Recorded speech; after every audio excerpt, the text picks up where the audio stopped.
புகழ் சோழன் நாயனார். புகழ் சோழன் நாயனார் மிகப்பெரிய பேரரசர், ஒரு சிறந்த சிவபக்தர். இவருடைய வாழ்க்கையில் நடந்த ஒரு சம்பவம். இவரது பட்டத்து யானை மதம் பிடிச்சு சிவகாமி ஆண்டார் அப்படிங்கிற சிவனடியாரை தாக்குது. அவர் வச்சிருந்த பூக்குடையையும் தூக்கி வீசி எறியுது. இதை பார்த்துட்டு இருந்த எரிப்பத்த நாயனார் யானை மீது கோபம் கொண்டு தனது கையில் இருக்கிற மழுவை தூக்கி எறிகிறாரு. அது யானை மீது பட்டு யானை இறந்து போயிடுது. அதை பார்த்துட்டு இருந்த யானை பாகனும் காவலாளிகளும் எரிப்பத்தரை தாக்குறாங்க. எரிப்பத்தர் திருப்பி தாக்கி எல்லோரையும் கொண்டுடுறாங்க. இந்த சம்பவத்தை கேள்விப்பட்டு புகழ் சோழன் அங்கே வராங்க. சிவனடியார் மீது எந்த தவறும் இல்லை, தனது பட்டத்து யானை மீது தான் தவறு அப்படின்னு சொல்லிட்டு, மக்கள் தவறு செஞ்சால் அதுக்கு மன்னன் தான் பொறுப்பேற்றுக்கணும் அப்படின்னு சொல்லிட்டு தனது உடைவாளை எடுத்து எரிப்பத்தட்டை கொடுத்து என்னையும் வெட்டி வீழ்த்துங்கன்னு சொல்கிறாரு. அதை வாங்கி கீழே போட்டுட்டு தனது தவறுக்கும் மன்னிப்பு கேட்குறாங்க. அப்போ தான் ஈசன் அனைவருக்கும் காட்சி தந்து அனைவரையும் உயிர்ப்பித்து எழச் செய்கிறாரு. இப்பேற்பட்ட சிறந்த சிவபக்தனான இவர் கரூரை தலைநகராக கொண்டு ஆட்சி செஞ்சுட்டு வராங்க. எப்போதுமே சோழர்களின் தலைநகரங்கிறது உறையூர் தான். ஆனால் இவருடைய சாம்ராஜ்யம் விரிவடைஞ்சு இருந்ததுனால கரூரை தலைநகராக கொண்டு ஆட்சி செஞ்சுட்டு வராரு.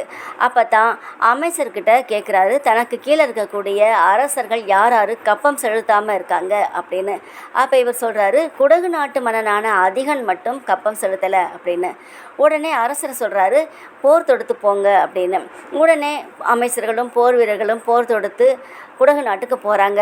அங்கே அதிகனோட போரிடுறாங்க. அதிகன் அந்த போரில் தோற்று போய் ஓடி ஒளிஞ்சிடறாரு.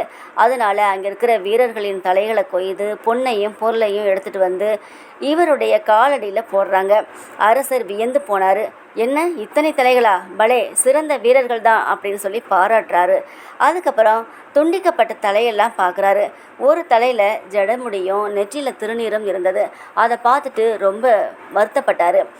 ஒரு சிறந்த சிவபக்தரை வெட்டி வீழ்த்தியது யார் அப்படின்னு கோபத்தோடு கேட்டார். அதுக்கப்புறம் இந்த பாவத்துக்கெல்லாம் காரணம் நான் தான் அப்படின்னு சொல்லிட்டு, இனி ஒரு நிமிடம் கூட இந்த ஆட்சி கட்டிலில் இருக்க மாட்டேன் அப்படின்னு சொல்லிட்டு தனது மகனை அழைத்து முடி சூட்டி விட்டு தீ மூட்ட சொல்லி வெட்டுப்பட்ட சிவனடியாரின் தலையை ஒரு தங்க தட்டில் வச்சு தனது தலை மீது வைத்து கொண்டு தீயில புகுந்தார். இப்பேற்பட்ட சிறந்த சிவபக்தர் இவர். அந்த ஊரில் இருக்கக்கூடிய சிவன் கோவிலில் இவருக்கு தனி சன்னதியே உண்டு.